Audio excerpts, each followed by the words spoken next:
नमस्कार। आज हम एनएचपीसी के हालिया तिमाही नतीजों पर बात करने वाले हैं। एनएचपीसी हम सब जानते हैं, हाइड्रो पावर में तो बड़ा नाम है ही। जी हाँ, बिल्कुल। भारत के पावर सेक्टर की एक बहुत ही अहम कंपनी है एनएचपीसी। जी। और जैसा आपने कहा, पहले तो ये मुख्य रूप से हाइड्रो पर ही फोकस करते थे, पनबिजली पर। लेकिन अब धीरे धीरे सौर और पवन ऊर्जा में भी विस्तार कर रहे हैं। हाँ, वही देख रहा था मैं। तो किसी भी कंपनी के लिए, खासकर एनएचपीसी जैसी बड़ी सरकारी इकाई के लिए, ये जो वित्तीय नतीजे होते हैं, ये उसके स्वास्थ्य का आईना होते हैं, है ना? बिल्कुल। ये बताते हैं कि कंपनी कैसा परफॉर्म कर रही है, आगे क्या दिशा हो सकती है। तो ये Q4 के नतीजे अहम है। तो चलिए सीधा आंकड़ों पर आते हैं। सबसे बड़ी बात जो दिख रही है, कंसोलिडेटेड नेट प्रॉफिट, मतलब सारा कारोबार मिलाकर जो शुद्ध मुनाफा है, वो चौथी तिमाही में 52% बढ़ गया, 919 करोड़ 63 लाख रुपए। पिछले साल इसी टाइम पे ये 605 करोड़ के आसपास था। 52% की बढ़त तो काफी अच्छी है, इसमें कोई शक नहीं। लेकिन एक और आंकड़ा है जो और भी चौंकाने वाला है, वो है रेवेन्यू फ्रॉम ऑपरेशंस। हाँ, वो कितना बढ़ा है? वो 114% बढ़ा है, मतलब दुगने से भी ज्यादा। पिछले साल करीब 2320 करोड़ था और इस बार 2672 करोड़ के पार। अरे वाह! 114% राजस्व में और 52% मुनाफे में ये थोड़ा अंतर क्यों है? मतलब कमाई ज्यादा तेजी से बढ़ी पर मुनाफा उतनी तेजी से नहीं। हाँ, ये एक दिलचस्प पॉइंट है। रेवेन्यू में इतना बड़ा उछाल ये दिखाता है कि शायद नए प्रोजेक्ट्स कमीशन हुए हैं या फिर मौजूदा प्लांट्स ने ज्यादा बिजली बनाई है। लेकिन प्रॉफिट मार्जिन पर शायद थोड़ा दबाव रहा है। हो सकता है नई परियोजनाओं की शुरुआती लागत ज्यादा हो या फिर खर्चे बड़े हों। अच्छा। इसमें एक और फैक्टर है जिसकी बात हम शायद आगे करेंगे, वो कर्मचारियों के बकाये वाला मामला। हाँ, वो मैंने भी देखा था। उस पर आते हैं। लेकिन पहले ये बताइए, निवेशकों के लिए भी कुछ है इसमें, डिविडेंड वगैरह? जी बिल्कुल। शेयर धारकों के लिए भी अच्छी खबर है। कंपनी के बोर्ड ने वित्त वर्ष 24-25 के लिए 0.51 रुपीस प्रति शेयर का फाइनल डिविडेंड रेकमेंड किया है। अच्छा, 51 पैसे का। हाँ, और ये उस डिविडेंड के अलावा है जो मार्च 2025 में दिया गया था, ₹1.40 प्रति शेयर का अंतरिम डिविडेंड। तो मतलब कुल मिलाकर शेयर होल्डर्स को ठीक ठाक रिटर्न मिल रहा है। बेशक फाइनल वाले के लिए तो यदि शेयर होल्डर्स की मंजूरी लगेगी। जी हाँ, वो AGM में अप्रूवल होगा। लेकिन ये कंपनी के आत्मविश्वास को दिखाता है। और कंपनी से पुराने प्रदर्शन पर ही नहीं बैठी है ना, कुछ नया भी शुरू किया है हाल में। बिल्कुल। अप्रैल में ही 2 बड़ी चीजें हुई हैं।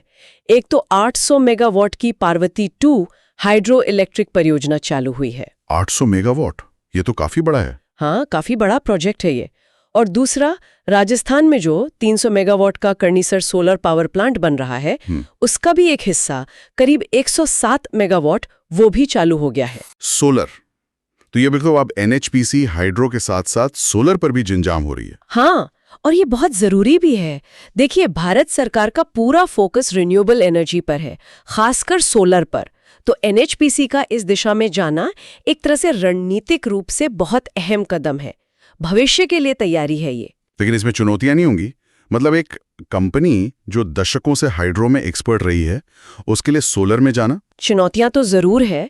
नई टेक्नोलॉजी है, प्रोजेक्ट मैनेजमेंट का तरीका थोड़ा अलग है, जमीन वगैरह के मुद्दे होते हैं सोलर में। लेकिन ये डाइवर्सिफिकेशन, मतलब विविधीकरण जरूरी है। रिस्क कम होता है इससे। समझ गया। अच्छा, अब वो बकाया वाली बात पर आते हैं।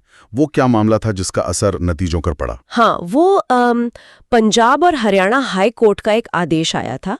उसके तहत कंपनी को अपने मौजूदा और पूर्व कर्मचारियों को कुछ बकाया राशि चुकानी पड़ी। कितनी बड़ी रकम थी ये? इसका कुल असर करीब 550 करोड़ रुपए के आसपास आंका गया है। और इसमें से लगभग 405 करोड़ रुपए इसी वित्त वर्ष, मतलब FY25 के प्रॉफिट एंड लॉस अकाउंट में डाला गया है। ओह, तो काफी बड़ी रकम है। जी, और इस एडजस्टमेंट की वजह से टैक्स से पहले के मुनाफे पर, मतलब प्रॉफिट बिफोर टैक्स पर, करीब 103 करोड़ रुपए का असर पड़ा है। अच्छा, तो इसका मतलब ये हुआ कि जो 52% की प्रॉफिट ग्रोथ हमने देखी, वो इस 103 करोड़ के हिट के बावजूद है। बिल्कुल सही, आप सही समझे। ये असल में दिखाता है कि अगर ये एकमुश्त खर्चा ना होता तो प्रॉफिट ग्रोथ और भी ज्यादा होती। कोर ऑपरेशनल परफॉर्मेंस काफी मजबूत रहा है। वाह, ये तो फिर प्रदर्शन को और भी बेहतर रोशनी में दिखाता है। जी, तो अगर हम सारी बातों को एक साथ रखें, मतलब निचोड़ निकालें, तो क्या कहेंगे संक्षेप में? संक्षेप में कह सकते हैं कि एनएचपीसी की चौथी तिमाही बहुत अच्छी रही है। रेवेन्यू में जबरदस्त उछाल, मुनाफे में भी बढ़िया बढ़ोतरी, वो भी एक बड़े बकाया के भुगतान के एडजस्टमेंट के बाद। हाँ, शेयर धारकों के लिए डिविडेंड की सिफारिश भी है। और कंपनी आगे बढ़ रही है, नए हाइड्रो प्रोजेक्ट्स भी आ रहे हैं और सोलर में भी विस्तार हो रहा है। सही। मतलब एक मजबूत तिमाही, भविष्य के लिए विस्तार की योजनाएं और शेयर धारकों का भी ध्यान। यही है मोटा मोटा हिसाब। हाँ बिल्कुल, और ये हमें एक बड़े सवाल की तरफ भी ले जाता है। क्या?